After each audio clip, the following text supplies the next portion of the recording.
हालात वेख के पुत्र मेरा मतलब है कि बड़ा अफसरदा रहिंदा सी।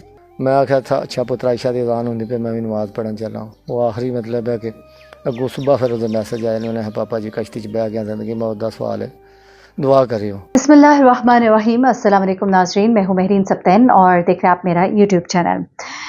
नाज़रीन, यूनान में जो कश्ती डूबी, जहाँ पर मैं आपके साथ वाक़यात शेयर कर रही हूँ, जो लोग बच कर आए और उन्होंने इस कश्ती के अंदर की खौफनाक कहानियाँ बयान की, किस तरह उनके शब रोज़ गुजरे, किस तरह उन्हें मारा पीटा गया, किस तरह वो उल्टियाँ करते रहे, किस तरह वो बेहोश होते रहे, किस तरह से वो समंदर का खारा पानी तक पीने पर मजबूर हुए, किस तरह से लोगों की बेहिसी उन्होंने बयान की कि कितने बेहिस लोग थे जो उनकी मदद के लिए पुकारने के बावजूद कान लपेट कर पास से ही गुजर जाते थे। यहाँ तक कि जब जहाज जो है समंदर में उल्टा, तब भी उनकी मदद के लिए करीब ना आए। यहाँ तक कि वो डूबते तैरते उन तक पहुंचने में जब कामयाब हुए तो फिर उनमें से कुछ लोगों को मदद दी गई। किस तरह से यूनान के कोस्ट गार्ड्स मुसलसल झूठ बोल रहे हैं। एक कश्ती जो समंदर के अंदर एक दायरे में ही पिछले 3 दिन से घूम रही थी, उनको समझ ना आई कि ये मुश्किल में है। अब उनका कहना है कि हमसे तो मदद मांगी ही नहीं गई, कश्ती में कोई मसला दिखाई देता ही नहीं था, जो कि सरासर झूठ है। और अक़वाम मुत्तहिदा से अपील की गई है कि इसको देखें और मालूम करें कि असल मामला क्या है। वहां पर एक शख्स जिसका ताल्लुक जो है सूडान से है और उसने कुछ कहानियां जो है वो शेयर की हैं। ट्यूनिस के ये माहीगीर हैं उसामा, जिनके जाल में मछलियों के साथ साथ धड़ाधड़ इंसानी लाशें आना शुरू हुई। ऐसे में एक बच्चे की लाश जब उनके जाल में फंसी तो उनकी आंखों से बेतहाशा आंसू निकल गए। उसामा ने कहा कि इससे पहले भी अभी तो ये वाकया हुआ है, तो कहते हैं धड़ाधड़ लाशें जो है मेरे जाल में फंस रही हैं, लेकिन इससे पहले भी लाशें जो है ये कभी कभी हमारे जाल में फंसती थी, क्योंकि ये रूट जो है ये इख्तियार किया जाता था उन लोगों की तरफ से जो जाना चाहते थे, बैरून मुल्क पहुंचना चाहते थे गलत तरीकों से, और अगर वो रास्ते में जहाँ भाग हो जाते थे। फिर उन्होंने ये भी बताया कि हमारे साथ के, वो खुद भी माहीगीर है, उनके साथ के ये नौजवान लड़का है उसामा, और उसके साथ के और भी बहुत से माहीगीर हैं जो ये काम अब छोड़ चुके हैं, माहीगीरी का, मछलियां पकड़ने का, क्योंकि उनकी कश्तियां भारी दामों स्मगलर्स ने खरीद ली हैं, जिसमें वो इंसानों को स्मगल करते हैं। उसामा ने कहा कि उनकी कश्ती के बारे में भी बहुत कहा गया कि कश्ती उनको बेच दी जाए, और इस कश्ती में वो चाहते हैं कि स्मगलिंग का काम किया जाए, लेकिन उन्होंने कहा कि मैं कभी भी ये नहीं कर सकता, क्योंकि अगर कभी मेरी कश्ती में इंसानों को ये स्मगल किया गया और वो जान से गए तो मैं सारी ज़िंदगी अपने आप को माफ़ नहीं कर सकूंगा। मैंने आपको आगाज़ में एक छोटा सा क्लिप सुनवाया जिसमें एक बच्चे के वालिद हैं और उन्होंने रो रो कर बताया कि किस तरह से उनका बेटा जो है वो घर के हालात दुरुस्त करना चाहता था। 9वीं जमात का वो तालिब इल्म था और उसके बाद उसने पढ़ना छोड़ दिया, सिर्फ ये सोचकर कि मैं अपने घर वालों का बाजू बनूंगा। ये मासूम सा बच्चा जो है अपने माँ बाप का घर छोड़कर इस खौफनाक सफ़र पर रवाना हुआ, सिर्फ इसलिए कि उसका सबसे छोटा भाई माजूर था, उसके 3 और बहन भाई थे, उसके माँ बाप इंतहाई गरीब थे और वो अपने माँ बाप का बाजू बनने के लिए सफ़र पर रवाना हुआ तो शेर बनकर अपने बाप को बार बार बताता था कि मैं बिल्कुल मजबूत हूँ। कई दिन उसने खाना नहीं खाया था। ये बात जब उसके बाप को पहुंची है, खबर उसकी मरने की खबर पहुंची, उसके बाप को जब ये खबर पहुंची कि वो कितने दिनों का भूखा था मरने से पहले, तो क्या आप सोच सकते हैं कि उस बाप के हलक से कभी नवाला भी उतरा होगा। पता नहीं वो कौन सी परेशानियां होती हैं जो इंसान को मजबूर कर देती हैं कि अपने मासूम बच्चों को भी वो इस सफर पर रवाना कर देते हैं।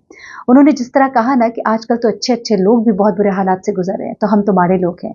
ये हमारे इर्द गिर्द का यही हमारे लिए एक बहुत बड़ा सवाल है कि जब हम खुद पेट भर के खाते हैं, अल्लाह ताला हमें माफ़ करे, और हमारे इर्द गिर्द जो है लोग भूखे हैं, प्यासे हैं, मजबूर हैं, अपने बच्चों को यूं इस तरह से कुर्बान कर रहे हैं, तो हमसे बहुत सख्त सवाल होगा। अपना पेट भरने से पहले खुदा के लिए अपने दायमा ज़रूर देखा करें।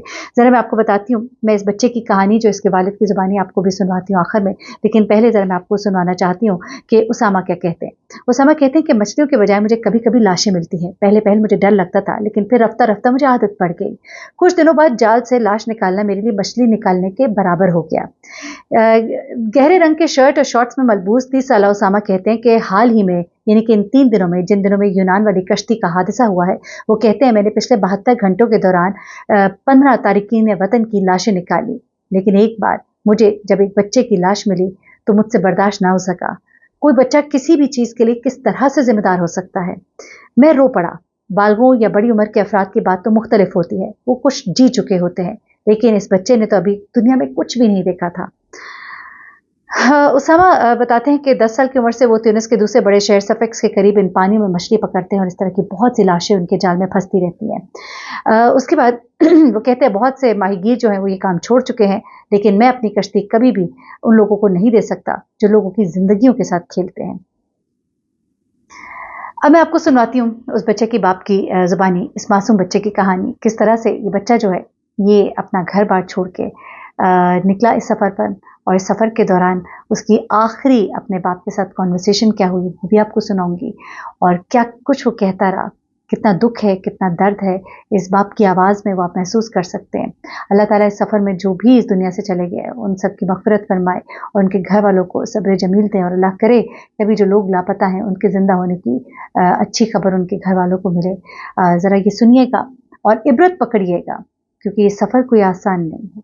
अगर कोशिश करें तो अपने मुल्क में ही रास्ता निकाल सकते हैं। ये जो गलत तरीक़ों से लेके जाते हैं इंसान के साथ, जिस तरह भेड़ बकरियों वाला सलूक करते हैं, आप उसका अंदाज़ा भी नहीं कर सकते। अपना बहुत ख्याल रखिएगा, दुआ में याद रखिएगा, और जाते जाते ये कहानी इस बच्चे के वालिद की ज़ुबानी सुनिएगा। अल्लाह हाफ़िज़।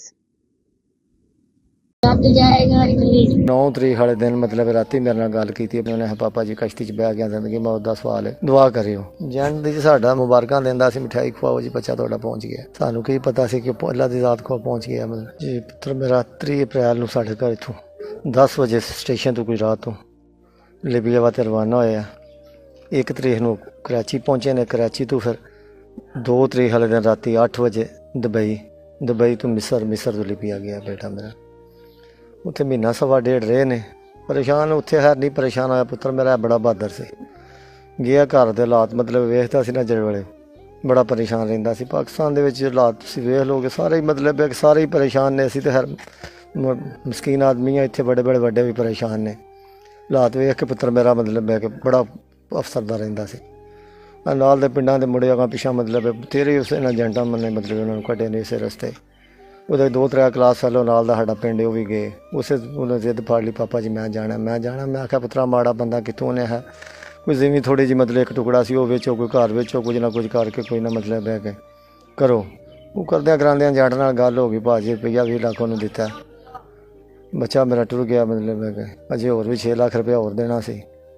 ਅੱਲਾ ਦੀ ਜ਼ਾਤ ਮਤਲਬ ਬਹਿ ਕੇ ਵੇਖੋ ਬੜੀਆਂ ਮਤਲਬ ਉਮੀਦਾਂ ਹਨ, ਬੜੀਆਂ ਮਤਲਬ ਭਰਾਵਾਂ ਨੂੰ ਛੋਟਿਆਂ ਨੂੰ ਆਉਂਦਾ ਸੀ ਮੈਂ ਤੁਹਾਨੂੰ ਇਹ ਚੀਜ਼ ਲੈ ਕੇ ਲਾਂਗਾ ਪੁੱਤਰੋ, ਇਹ ਲੈ ਕੇ ਲਾਂਗਾ। ਛੋਟਾ ਬੇਟਾ ਮੇਰਾ ਇੱਕ ਬਿਮਾਰ ਹੈ, ਮਜ਼ਦੂਰ ਹੈ, ਤੇਰਾ ਭਾਈ ਇਲਾਜ ਕਰਵਾਵਾਂਗਾ, ਤੈਨੂੰ ਵੀਲ ਚੇਅਰ ਇੰਜ ਦੀ ਲੈ ਕੇ ਲਾਂਗੇ ਜਿਹਦੇ ਤੂੰ ਬਹਿ ਜੇ ਕਰਨਾ, ਖਲੋ ਜਾਣਾ ਕਰਨਾ, ਉਸਨੂੰ ਆਪਣੇ ਆਪ ਲੈ ਕੇ ਟੁਰ ਪਵੇ ਕਰੇਗੀ।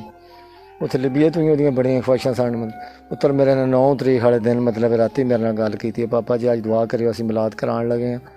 ਨਾ ਤਾਂ ਪੜ੍ਹਨ ਲੱਗੇ ਹਾਂ, ਮੈਂ ਨਮਾਜ਼ ਪੜ੍ਹ ਲਈ ਇਸ਼ਾ ਦੀ, ਅਤੇ ਹੁਣ ਤੁਸੀਂ ਮਤਲਬ ਮਗਰਬ ਦੀ ਉੱਥੇ ਮਗਰਬ ਹੋਈ ਹੈ, ਅਤੇ ਸਾਡੇ ਇੱਥੇ ਇਸ਼ਾ ਦੀ ਮਗਰਬ ਦੀ ਨਮਾਜ਼ ਪੜ੍ਹੀ ਹੈ ਅਤੇ ਮਿਲਾਦ ਕਰਵਾਉਣਾ। 3 ਘੰਟੇ ਦਾ ਫਰਕ ਸੀ ਲੀਬੀਆ ਦਾ ਸਾਡਾ ਇੱਥੇ ਦਾ। ਮੈਂ ਆਖਿਆ ਅੱਛਾ ਪੁੱਤਰਾ ਇਸ਼ਾ ਦੀ ਅਜ਼ਾਨ ਹੁੰਦੀ ਪਈ, ਮੈਂ ਵੀ ਨਮਾਜ਼ ਪੜ੍ਹਨ ਚੱਲਾਂ। ਉਹ ਆਖਰੀ ਮਤਲਬ ਹੈ ਕਿ ਅੱਗੋਂ ਸੁਬਾਹ ਫਿਰ ਉਹਦੇ ਮੈਸੇਜ ਆਏ ਨੇ, ਉਹਨੇ ਪਾਪਾ ਜੀ ਕਸ਼ਤੀ 'ਚ ਬਹਿ ਗਿਆ, ਜ਼ਿੰਦਗੀ ਮੌਤ ਦਾ ਸਵਾਲ ਹੈ, ਦੁਆ ਕਰਿਓ।